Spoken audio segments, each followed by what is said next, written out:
ఈరోజు అసెంబ్లీలో రచ్చరచ్చ నడిచింది. BRS party working president KTR అడిగినటువంటి ప్రశ్నలకు రేవంత్ రెడ్డి సమాధానం చెప్పలేక నీళ్లు తాగిండు. ఇక బీఆర్ఎస్ పార్టీ ఎమ్మెల్యేలను 2 రోజుల పాటు అసెంబ్లీ నుండి సస్పెండ్ చేసేటటువంటి కార్యక్రమం చేసిరు. మరి ఎందుకు సస్పెండ్ చేసిరు? ఎమ్మెల్యేలు చేసేటటువంటి కథ ఏంటంటే ప్రశ్నించడం బీఆర్ఎస్ పార్టీ ఎమ్మెల్యేలు చేసేటటువంటి తప్పు. ఏమని ప్రశ్నించిరు అంటే పొంగులేటి శ్రీనివాసరెడ్డికి సంబంధించినటువంటి రాఘవ కన్స్ట్రక్షన్ అనేటటువంటి కంపెనీ ఉన్నది. ఆ కంపెనీ ఇల్లీగల్ మైనింగ్ నడుపుతున్నారట. ఆ ఇల్లీగల్ మైనింగ్ నడుస్తూ ఉంది, అది కరెక్ట్ కాదు. ప్రభుత్వం దగ్గర నుండి ఎలాంటి పర్మిషన్ లేకుండా మైనింగ్ ఎట్లా నడుస్తుంది, మరి ప్రభుత్వం ఏం చేస్తూ ఉందని చెప్పి ప్రశ్నించేటటువంటి కార్యక్రమం చేసిరు బీఆర్ఎస్ పార్టీకి సంబంధించినటువంటి ఎమ్మెల్యేలు. గట్ల ఎట్లా ప్రశ్నిస్తారు, గట్ల మాట్లాడతారా అని చెప్పి బీఆర్ఎస్ పార్టీ ఎమ్మెల్యేలను 2 రోజుల పాటు సస్పెండ్ చేసేటటువంటి కార్యక్రమం చేసిరు. ఈరోజు అసెంబ్లీలో రచ్చరచ్చ వాతావరణం కనబడ్డది. హరీష్ రావు అడిగినటువంటి ప్రశ్నలకు కాంగ్రెస్ పార్టీ మంత్రులు, ముఖ్యమంత్రి రేవంత్ రెడ్డి, కాంగ్రెస్ పార్టీ ఎమ్మెల్యేలు సమాధానం చెప్పేటటువంటి పరిస్థితి లేదు. ఒక్కళ్ళు కూడా మాట్లాడేటటువంటి సిచ్యువేషన్ లేదు. ఓవైపు సబ్జెక్టు పరంగా కేటీఆర్, హరీష్ రావు అధికార కాంగ్రెస్ పార్టీని ప్రశ్న అడుగుతూ ఉంటే కాంగ్రెస్ పార్టీ మంత్రులు సబ్జెక్ట్ మీద సమాధానం చెప్తలేరు.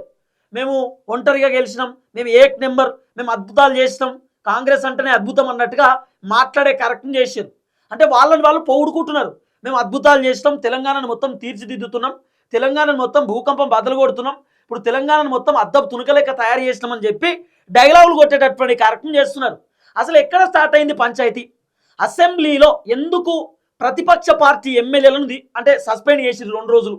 సస్పెండ్ చేయడానికి గల కారణం ఏంది, అసలు ఏం జరిగింది అనేది ఒకసారి మనం మాట్లాడుకుంటే, హైదరాబాద్ నడిబొడ్డున రాఘవ కన్స్ట్రక్షన్ సంస్థ ఇల్లీగల్ మైనింగ్ చేస్తుంది. శంషాబాద్ మండలం కత్వాల్గూడ గ్రామం సర్వే నెంబర్ 62-63లో రాఘవ కన్స్ట్రక్షన్ భారీ స్టోన్ క్రషర్ డీజిల్ జనరేటర్లపై నడుస్తుంది. దీనికి ఎలాంటి ప్రభుత్వ అనుమతులు లేవని చెప్పి హరీష్ రావు రాఘవ కన్స్ట్రక్షన్ గురించి మాట్లాడేటటువంటి కార్యక్రమం చేసిండు. First Harish Rao illegal mining మీద మేము కేసులు పెడతాం, విచారణ చేస్తాం, ఎక్కడెక్కడ ఇల్లీగల్ మైనింగ్ జరుగుతూ ఉన్నాయో హరీష్ రావు వాళ్ళ తమ్ముడు కూడా ఉన్నాడు, గంగుల కమలాకర్ ఉన్నాడు, ఎర్రబల్లి దయాకర్ రావు ఉన్నాడు, ఇట్లా బీఆర్ఎస్ పార్టీకి సంబంధించినటువంటి మాజీ మంత్రులు చాలా మంది ఇల్లీగల్ మైనింగ్ నడుపుతూ ఉన్నారు, గుట్టలు పుట్టలు కథం చేస్తూ ఉన్నారు, ఒక్కళ్ళను కూడా వదిలిపెట్టమని చెప్పి నిన్న తెలంగాణ రాష్ట్ర ముఖ్యమంత్రి రేవంత్ అన్న మాట్లాడే కార్యక్రమం చేసిన అసెంబ్లీలో. మాట్లాడిన తర్వాత ఇల్లీగల్ మైనింగ్ మాది కాదు, పొంగులేటి శ్రీనివాసరెడ్డి ఇల్లీగల్ మైనింగ్, పొంగులేటి శ్రీనివాసరెడ్డి పర్మిషన్లు లేకుండా మైనింగ్లు నడుపుతా ఉన్నాడు, గుట్టలు కథం చేస్తూ ఉన్నాడు పొంగులేటి శ్రీనివాసరెడ్డి అని చెప్పి హరీష్ రావు ఒక అంశాన్ని లేవనెత్తేటటువంటి కార్యక్రమం చేసిండు. హరీష్ రావు మాట్లాడుతోటే కాంగ్రెస్ పార్టీ మంత్రులందరూ లేచిరు. గట్లెట్లుంటుంది, అది పొంగులేటి శ్రీనివాసరెడ్డిది కాదు, పొంగులేటి శ్రీనివాసరెడ్డి వాళ్ళ కుటుంబ సభ్యులు నడుపుతుర్రు, పొంగులేటి శ్రీనివాసరెడ్డికి ఏమవసరం అంటా ఉన్నారు. ఇదే పొంగులేటి శ్రీనివాసరెడ్డి ఒక ఇంటర్వ్యూలో ఆయన చెప్తా ఉన్నాడు, 20 సంవత్సరాల నుండి కష్టపడి ఈ రాఘవ కన్స్ట్రక్షన్ అనేటటువంటి కంపెనీని ఇక్కడ దాకా పట్టుకొచ్చడం చెప్పి పొంగులేటి చెప్పినటువంటి మాట. అంటే పొంగులేటి శ్రీనివాసరెడ్డి వాళ్ళ కుటుంబ సభ్యులు, పొంగులేటి శ్రీనివాసరెడ్డి వాళ్ళ కొడుకు ఆ కంపెనీ నడిపితే పొంగులేటికి సంబంధం ఉండదా? పొంగులేటికి ఎందుకు సంబంధం ఉండదు? పొంగులేటి ఎందుకు? మరి పొంగులేటి శ్రీనివాసరెడ్డికి ఏ సంబంధం లేకపోతే కేవలం రాఘవ కన్స్ట్రక్షన్ కంపెనీ చేస్తున్నటువంటి కాంట్రాక్ట్ పనులకు రేవంత్ రెడ్డి టకా టకా టకా పైసలు ఎందుకు కొడుతున్నాడు? వేరే కాంట్రాక్టర్లకు రేవంత్ రెడ్డి పైసలు ఎందుకు కొడతలేడు? మరి వీటికి సమాధానం చెప్పాలి. అయితే రాఘవ కన్స్ట్రక్షన్ అనేటటువంటి కంపెనీ ఇల్లీగల్ మైనింగ్ చేస్తూ ఉన్నారట వితౌట్ పర్మిషన్. మరి ఇల్లీగల్ మైనింగ్ చేస్తే సంవత్సరం పాటు జైలుకు పోవాల్సినటువంటి అవసరం కూడా ఉంటుంది, చట్టంలో ఉంది అని చెప్పి బీఆర్ఎస్ పార్టీ వాళ్ళు చెప్తున్నటువంటి మాట. ఇక రేవంత్ అన్న చెప్తా ఉన్నాడు, ఎస్ ఇల్లీగల్ మైనింగ్ జరుగుతున్నాయి, మేము విచారణ చేసినాం, గవర్నమెంట్ దగ్గరికి వచ్చింది, ఒక్కరిని కూడా వదిలిపెట్టాం, ఆల్రెడీ 3 కోట్ల రూపాయలు ఫైన్ కట్టిరు, అదోటి ఇదోటి మాట్లాడేటటువంటి కార్యక్రమం చేసిండు. అసెంబ్లీలో కాంగ్రెస్ పార్టీకి సంబంధించినటువంటి ఒక ఎమ్మెల్యే, మరి ఆయన ఒక గూండా లెక్క రౌడీ లెక్క మాట్లాడుతున్నాడు, ఎమ్మెల్యే లెక్క మాట్లాడతాడు. ఎమ్మెల్యే అనేటటువంటి సంగతి మర్చిపోయిండు. తుంగతుర్తి ఎమ్మెల్యే మందుల శామేలు మాట్లాడుతున్నాడు, కత్తులు పడతాం, యుద్ధం చేస్తాం అంటున్నాడు. మొన్ననేమో బాపనోళ్ళని పట్టుకుని ఒక మాట అన్నాడు, బాపనోళ్ళు ఏం చదువుతారో అర్థం కాదు, బాపనోళ్ళు వాళ్ళు ఏది మంత్రాలు చదువుతుంటే మనల్ని తిడుతుర్రో ఏందో అర్థమైతలేదు, ఇష్టం ఉన్నట్టు చదువుతుర్రు అని చెప్పి బ్రాహ్మణులను పట్టుకొని ఇష్టానుసారంగా మందుల శామేలు మాట్లాడే కార్యక్రమం చేసిండు. బాపన సామాజిక వర్గాన్ని పట్టుకొని మందుల శామేలు కించపరిచేటటువంటి విధంగా మాట్లాడుతున్నాడు. ఎమ్మెల్యేనా మందుల శామేలు? వార్డ్ మెంబర్ గెలవనటువంటి వ్యక్తిని తీసుకొచ్చి అసెంబ్లీలో కూర్చోబెడితే గట్లనే ఉంటుంది కథ. ఇక మందుల శామేలు గురించి ఎంత మాట్లాడినా తక్కువే, నేను ఆ వీడియోలో వినిపించే కార్యక్రమం చేస్తా.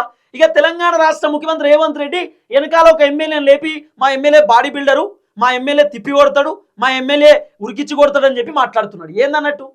అసెంబ్లీ అనుకున్నారా, లేకపోతే మీ ఇంటికాడ ముచ్చట అనుకుంటున్నారా, లేకపోతే సినిమా థియేటర్ అనుకున్నారా, ఏది పడుతుంది మాట్లాడడానికి, లేకపోతే మీ ఫామ్ హౌస్ అనుకుంటున్నారా? అసెంబ్లీ అంటే ఒక దేవాలయం లెక్క ప్రజా సమస్యల పైన మాట్లాడుకోవాల్సినటువంటి అసెంబ్లీ.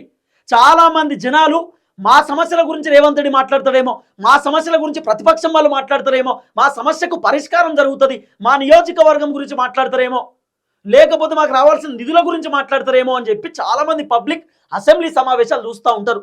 ఈ ఎమ్మెల్యేలు మాట్లాడుతున్నటువంటి మాటలేంది? పనికి మాలినటువంటి మాట, దరిద్రమైనటువంటి మాట. ఆ మాటలే కావు, ఇక సమస్యల పైన మాట్లాడుకోవాలి అసెంబ్లీలో.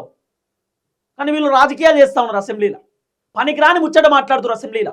సమాజానికి పనికొచ్చేటటువంటి మాట ఒక్కటి కూడా అసెంబ్లీలో చక్కగా లేవు. ఏం చెప్పాలో అర్థమవుతలేదు. ఇక రాఘవ కన్స్ట్రక్షన్ గురించి వచ్చేసరికి రేవంత్ ఇక మొత్తం కోపం వచ్చేసింది. అయితే వాస్తవానికి హౌస్ కమిటీ వేయమని చెప్పి ప్రతిపక్ష పార్టీ లీడర్లు అడిగారు. హౌస్ కమిటీ వేయండి, హౌస్ కమిటీ వేస్తే మొత్తం బండారం బయటపడుతుంది, రాఘవ కన్స్ట్రక్షన్ నిజంగా ఇల్లీగలా లీగలా అనేది బయటపడుతుంది, హౌస్ కమిటీ వేయమని చెప్పి హరీష్ రావు వాళ్ళు అడిగితే ముఖ్యమంత్రి అంటున్నాడు హౌస్ కమిటీ వేయరు. ఎందుకు వేయాలి? హౌస్ కమిటీ వేస్తే పొంగులేటి శ్రీనివాస్ రెడ్డిని లొంగబరుచుకొని ఈ హరీష్ రావుకి సంబంధించినటువంటి వాళ్ళ తమ్మునికి సంబంధించినటువంటి ఏదైతే మైనింగ్లు ఉన్నాయో, లేకపోతే వాళ్ళకి సంబంధించిన బీఆర్ఎస్ పార్టీ వాళ్ళ మైనింగ్లు ఏవైతున్నాయో అవన్నిటిని కూడా లీగల్ చేసుకుంటారు. అంటే పొంగులేటి శ్రీనివాస్ రెడ్డి అమ్ముడు పోతాడా? ఎట్లా పొంగులేటి శ్రీనివాస్ రెడ్డి లొంగిపోతాడా హౌస్ కమిటీ వేస్తే? హౌస్ కమిటీ అంటే ఏంటంటే సాధారణంగా హౌస్ కమిటీకి చైర్మన్ ప్రతిపక్ష పార్టీ లీడరే ఉంటారు. అంటే విచారణ ఇదంతా కూడా ప్రతిపక్ష పార్టీ లీడరే చూసుకుంటాడు. అట్లా చూస్తే పుసుక్కునే ఇబ్బంది అవుతుందేమో, మా బండారం బయటపడుతుంది, మా భాగవతం బయటపడుతుంది అని చెప్పి రేవంత్ రెడ్డి హౌస్ కమిటీ వద్దు అంటున్నాడు. గంత భయం ఎందుకు రేవంత్ అన్నకు? కేటీఆర్ ఒక మాట మాట్లాడిండు, రేవంత్ అన్న దెబ్బకు ఇక ఆయన నీళ్ళు అవుతున్నాడు. కేటీఆర్ అడిగే ప్రశ్నలకు రేవంత్ రెడ్డి దగ్గర సమాధానం లేదు. ఇక మంచిగా నీళ్ళు తాగేటటువంటి కార్యక్రమం చేస్తున్నాడు. ఎస్సీ డిక్లరేషన్ ఏంది అని చెప్పి అడిగిండు కేటీఆర్. సోది పక్కన పెట్టి ఎస్సీ డిక్లరేషన్ చెప్పు ఫస్ట్ అంటే రేవంత్ అన్న నీళ్ళు తాగుతున్నాడు. కేటీఆర్ ఎంత స్టైల్గా నిల్చున్నాడు తెలుసా? ఆయన సీట్ నుండి ముందుకు వచ్చి స్పీకర్ సార్ పోడియం ముందు నిల్చున్నాడు, నిల్చొని మాట్లాడుతున్నాడు. ఇక రేవంత్ అనేమో డైలాగులు అద్భుతాలు చేసినమాట. అద్భుతాలు ఎడ చేసిరు సార్ అద్భుతాలు? ఈ వీడియో ఒకసారి నేను చూపిస్తా. ఫస్ట్ టైం మన ఛానల్ చూస్తున్న వాళ్ళు దయచేసి సబ్స్క్రైబ్ చేయండి, షేర్ చేయండి, లైక్ చేయండి. మీరు సబ్స్క్రైబ్ చేసుకోవడం ద్వారా నాకు ధైర్యం వస్తుంది, బలం వస్తుంది. నేను ఇంకా ప్రజా సమస్యలపైన గట్టిగా మాట్లాడతా, ఈ ప్రభుత్వాన్ని గట్టిగా నిలదీస్తా. ఎన్ని కేసులు పెట్టుకున్నా కూడా నేను భయపడే ప్రసక్తి లేదు. ప్రభుత్వాన్ని నిలదీయడమే నా పని. రేపు బీఆర్ఎస్ అధికారంలోకి వస్తే బీఆర్ఎస్ని ప్రశ్నిస్తా, బీజేపీ అధికారంలోకి వస్తే బీజేపీని కూడా ప్రశ్నిస్తా. ఎవరిని వదిలిపెట్టే ప్రసక్తి లేదు. ఎవరు నా సుట్టపోడు కాదు. జనాల తెరువు వస్తే, జనాలను మోసం చేస్తే అధికార పార్టీ ఎవరైనా సరే వదిలిపెట్టదు. ఇది బాగా చెప్తున్నా. అధికార పార్టీలో ఎమ్మెల్యే అయినా, ఎంపీ అయినా, మంత్రి అయినా, ముఖ్యమంత్రి అయినా, ప్రభుత్వ అధికారులైనా సరే జనాలను మోసం చేస్తురు అనిపిస్తే, జనాలను ఇబ్బంది పెడుతురు, జనాల పైసలు మింగుతుర్రు, జనాల పైసలు తింటురు అనిపిస్తే బాజాబ్తా కడిగి పారేస్తాం. వదిలిపెట్టే ప్రసక్తి లేదు. తెలంగాణ రాష్ట్రం మా జాగిరి. ఎస్, మా తెలంగాణ ప్రజల సొమ్ము, మా ఆస్తి. మా పైసలు తీసుకుపోయి మందికాడ పెడతా ఉంటే చూసుకుంటున్నా. 3,47,000 కోట్ల రూపాయలు అప్పు చేసినావు. ఏం చేసినావు? తెలంగాణ రాష్ట్రంలో ఏం కట్టలు కట్టినావు? రోడ్ వేపించినావా? స్కూల్ కట్టినావా? కాలేజ్ కట్టినావా? మెడికల్ కాలేజ్ కట్టినావా? ఏం చేసినావు? మండలానికి ఇంటర్నేషనల్ స్కూల్ కట్టినావా? మహిళలకు 2,500 రూపాయలు ఇచ్చినావా? నిరుద్యోగులకు ఉద్యోగాలు ఇచ్చినావా? ఇన్ని ఉద్యోగాలు ఇచ్చినావు. కాంగ్రెస్ అధికారంలోకి వచ్చినాక 16,000 ఉద్యోగాలు ఇచ్చి 70,000 ఉద్యోగాలు ఇచ్చినావు అని చెప్పి సిగ్గు లేకుండా మాట్లాడింది కాంగ్రెస్ ప్రభుత్వంలో ఉన్నటువంటి వాళ్ళు కాదా? 70,000 ఉద్యోగాలు ఇచ్చిరా? ఒకసారి చూసుకోండి,